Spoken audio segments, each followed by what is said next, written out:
Hi, this is Steve McMichael from Imagine Real Estate and the My Hoosier Home Show. And this is Cort from the Cort in the Morning Show. We thought you'd enjoy this excerpt from a recent patriotic mashup between Cort in the Morning and My Hoosier Home. It's a great story about the sacrifices the signers of the Declaration of Independence made so that we can enjoy freedom today and every day. I hope you have a great Independence Day, and thanks for listening to My Hoosier Home and Cort in the Morning on WHNH 101.3 FM. Hey, it's Cort in the Morning. I'm here with Steve McMichael from Imagine Real Estate and My Hoosier Home. Right now we're going to read something for you, and it's something that most Americans don't know about, and I've read it before on this show, but it's what happened to the signers of the Declaration of Independence. These guys knew that if they didn't win the war, they were probably going to die in not really a very nice way. We're going to do this for you on this very special patriotic show of Cort in the Morning and My Hoosier Home.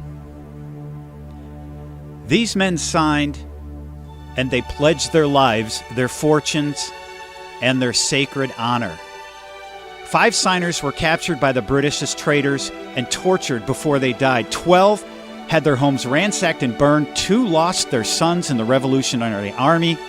Another had 2 sons captured. 9 of the 56 fought and died from wounds or hardships resulting from the Revolutionary War.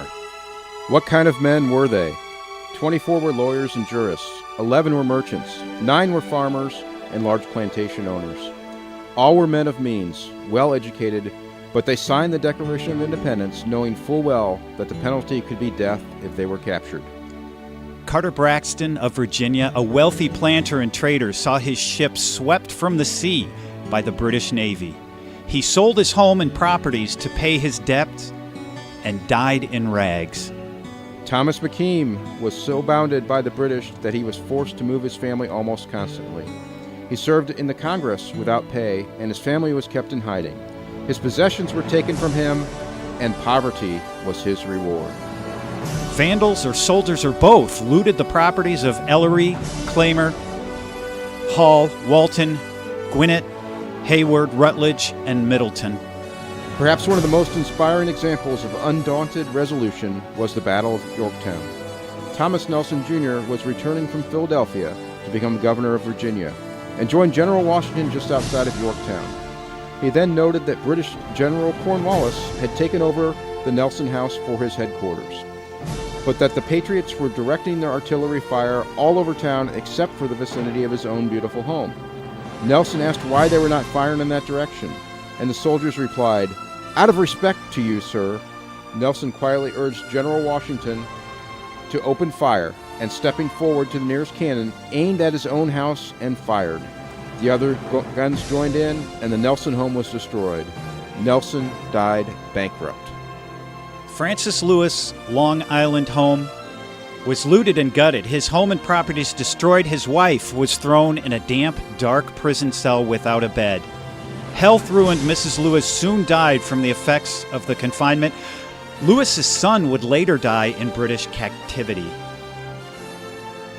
Honest John Hart was driven from his wife's bedside as she lay dying when British and Hessian troops invaded New Jersey just months after he signed the Declaration. Their 13 children fled for their lives. His fields and his grist mill were laid to waste. All winter and for more than a year, Hart lived in forests and caves, finally returning home to find his wife dead. His child vanished and his farm destroyed. Rebuilding proved to be too great a task. A few weeks later, by the spring of 1779, John Hart was dead from exhaustion and a broken heart. Norris and Livingston suffered similar fates. New Jersey's Richard Stockton, after rescuing his wife and children from advancing British troops, was betrayed by a loyalist. In prison, beaten and nearly starved, he returned an invalid to find his home gutted and his library and papers burned. He, too, never recovered, dying in 1781, a broken man. William Ellery of Rhode Island, who marveled that he had seen only undaunted resolution in the faces of his co-signers, also had his home burned. Only days after, Lewis Morris of New York signed the Declaration, British troops ravaged his 2,000-acre estate, butchered his cattle, and drove his family off the land.